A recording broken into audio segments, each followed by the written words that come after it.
Պարոն Իգիթյան, Երևանում ընթանում է Եվրոպական քաղաքական համայնքի 8-րդ գագաթնաժողովը, այնտեղ հնչել են արդեն իսկ ելույթներ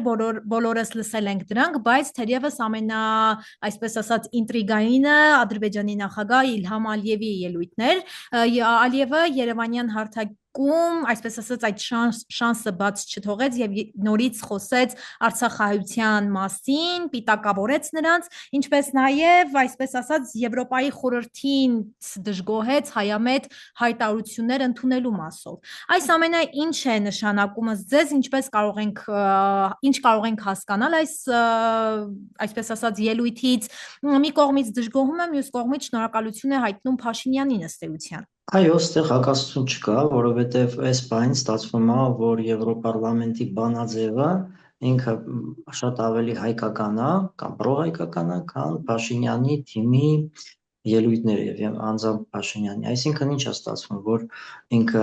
Իլհամ Ալիևը շնորհակալություն հայտնում Փաշինյանին եւ դա տրամաբանական է, որովհետև Փաշինյանը չի պաշտպանում հայկական շահերը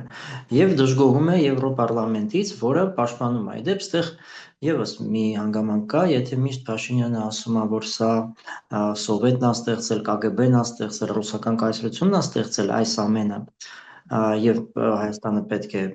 ազատվի այդ ամենից, ապա այստեղ մենք տեսնում ենք, որ ոչ, Եվրոպարլամենտն է ընդունում այս բանաձևը եւ ոնց որ ասաց Իլհամ Ալիևը 14 անգամ ընդունել են,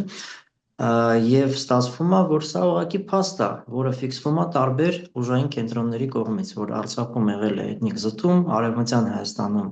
եղել է ցեղասպանություն, եւ մի դեպքում դա կատարել է Թուրքիան, մյուս դեպքում Ադրբեջանը, սա ուղղակի պատմական փաստեր են, որոնք խոսում են Ադրբեջանի եւ Թուրքիայի քաղաքական նպատակների մասին։ Պարոն Իգիթյան, թերևս ինտրիգայիններից մեկը, Զելենսկու այցներ Հայաստան, այսօր նա հանդես եկավ ելույթով ու ելույթում կարմիր թելով անցնում էր Ռուսաստանին պատժամիջոցների տակ թողնել, այսպես ասած։ Հետաքրքիր է, ռուսական կողմը ինչպես է ընկալում եւ ընդունում այս ամենը, որովհետեւ գլոբալ առումով հավաքվել են Հայաստանում, Հայաստանը դե գիտենք, որ Ռուսաստանի դաշնակիցն է, դաշնակից պետությունում հավաքվել են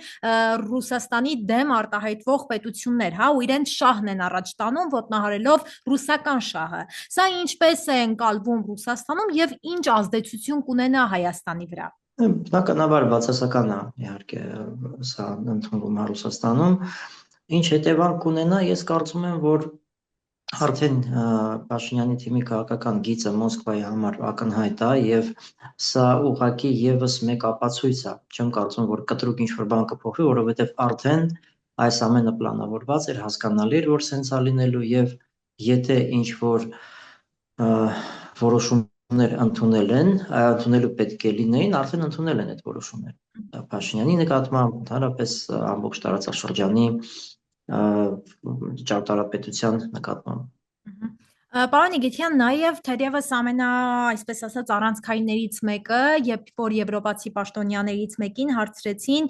Հայաստանի Եվրոպական միությանը անդամակցության մասով, խոսվեց նաև հարցին պատասխանեցին, ասացին, որ Հայաստանի որոշելիքն է, այսպես ասած, միանա ԵՄ-ին, թե ոչ, բայց միևնույն ժամանակ հստակ, այսպես ասած, կարմիր գծի պես հիշեցրեցին, որ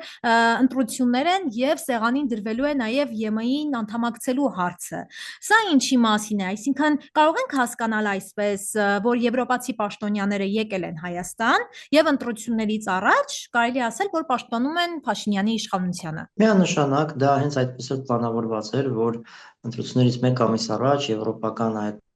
բոլոր լիդերները գալու են եւ գովազդելու են գործող իշխանությանը։ Դա հենց այդ նպատակով էր իհարկե կազմակերպված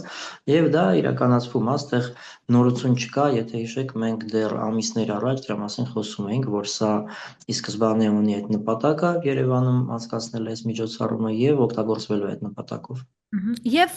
Կայա Կալասը Երևան այցից հետո գնալու է Բաքու, այստեղ ինչ կարող ենք ասել, սա ուղղակի տրանզիտային այսպես ուղղություն է, թե ամեն դեպքում որոշակի համաձայնություններ, մեսիջներ կամ գուցե պայմանավորվածություններ կարող են լինել։ Կարծում եմ երկուսն էլ, որովհետև այո, եթե ինքը արդեն Երևանում է ու իսկ իրանց գլխավոր դաշնակիցը տարածաշրջանում դա Ադրբեջանն է եւ այդ մասին եվրոպական բարձրաստիճան չինովնիկները բազմիցս ասել են, որ էներգետիկ ոլորտում իրանց երաշխավորն է, անվտանգության երաշխավորն է եւ այլ, այսինքն բնական է, որ եթե իրենք հավաքվել են Հարավային Կովկասում, գնալու են նաեւ Բաքու իրենց դաշնակցի հետ բանակցելու։ Եվ խոսենք նաև վերջին հարցը այսպես տամ Մակրոնի հայտարարության մասին հայ գերիների մասով երեք երբ որ Մակրոնին հարցրեցին որ Հայաստանի ժողովուրդը պահանջում է որպեսզի եվրոպական առաջնորդները այսպես ասած ջանքեր գործադրեն Բաքվում եղած գերիներին Հայաստան վերադարձնելու համար Մակրոնը ասաց որ Հայաստանի վարչապետի հետ քննարկումներ կլինեն նաև քննարկումներ կլինեն Ադրբեջանի նախագահի հետ արդյոք կարելի է որոշակի հույս ունենալ թե ամեն դեպքում հնարավոր բան չէ։ Կարծում եմ, որ հնարավոր է, որ գերիներից մի քանիսին բաց են թողնելու ընտրություններից առաջ։ Չեմ կարծում, որ դա լինեն Արցախի